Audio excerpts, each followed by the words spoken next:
It is my honor to announce that Abraham Ancer has generously donated $100,000 to Champion Lakes Golf Course. Now therefore I do hereby proclaim January the 5th, 2026 as Abraham Ancer Day. Congratulations. Please accept our sincere appreciation and this plaque, which will be permanently displayed on these grounds to honor your enduring connection to the short game practice area. First of all, seeing this many kids here was really cool. I was not expecting to see this many people, which was really nice, and the words and everything was quite emotional. Seeing them, hearing the questions they were asking me, I was like, wow, this community is really into golf. I was born here. I grew up in Reynosa. All my family, everybody's out here. Every time I get a chance, obviously we swing by and have a good time, and it's always special when I'm out here.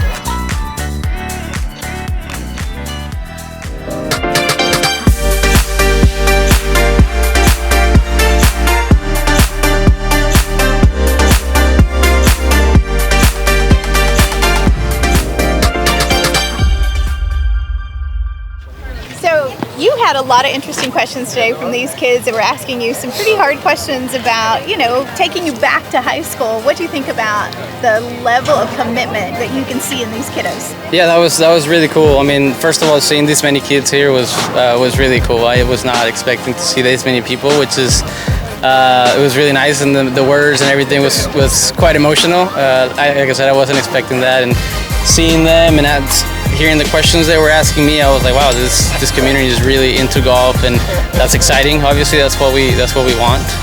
And yeah, they were asking me about how I got from high school to college and then to professional golf, and what I was shooting when I was a freshman. I was like, oh, I don't really remember, but these are good questions. And obviously, just seeing the encouragement and how committed they are to the sport is really neat, which is exciting.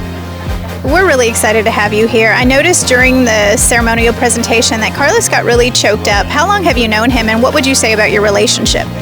Yeah, no, I've known Carlos for a long time, ever since I can remember. I remember actually coming here when he inaugurated this golf course with some professional golfers too that were buddies of him. I think it was Steve Elkington and Jeff Macker, maybe, if I'm not mistaken. I mean, this was a long time ago. I was this big, so I'd see myself in these kids, and it's really cool. And then the words he used, was a very emotional and very touching, and it's very nice. He's a good person, great golfer, and he's been committed to the sport in this city for a long time. One of the things I mentioned during the presentation is that, there's really no demographics that define golf. What is it about golf for you that you admire so much? It's a constant battle. I feel like you feel like one day you figured it out, and then you come out the next day and you're not even close to where you thought you were. And that just goes on in life as well. So I think it teaches you a lot of really good life lessons, and you need to put in the work. There's just really no other way around it. That's why I feel like I fell in love with the sport.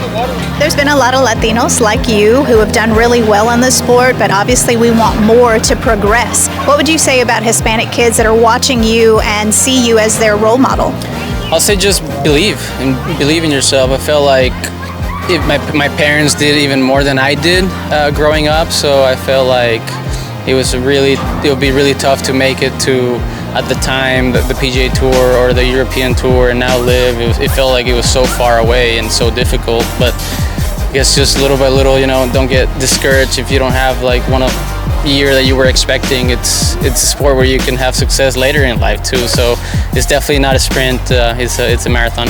Are there any golfers that you always have your eye on, that you're watching and just hold in your heart still to this day as mentors? Absolutely. I grew up in the Tiger era, so watching him was definitely really cool, and being able to play against him and with him was definitely a dream come true. So he definitely inspired me to play golf and to feel like he made it really exciting. And also Severiano Ballesteros, Spanish golfer. Loved the way he carried himself. He played the game with a lot of creativity, and he hit some really cool shots that at the time for me was like, this is incredible. So I feel like those two were the most iconic for me. Last question. You could really live anywhere in the nation that you wanted to, or in another country. Why did you choose Texas, and why does McAllen hold a special place in your heart? Yeah, this is obviously, I was born here. I grew up in Reynosa. Obviously, all my family, everybody's out here. and I wanted to live somewhere close to home. And so I made San Antonio home, but I try to come back as much as I can. And obviously, my family now goes to San Antonio more than I come here, but every time I get a chance, obviously we swing by and have a good time. And it's always special when I'm out here. Yeah, well, it's so nice to meet you. Thank you for the interview. We appreciate Thank you so and I much. love how everyone adores you here. I hope that you feel Appreciate good that. today. Thank you.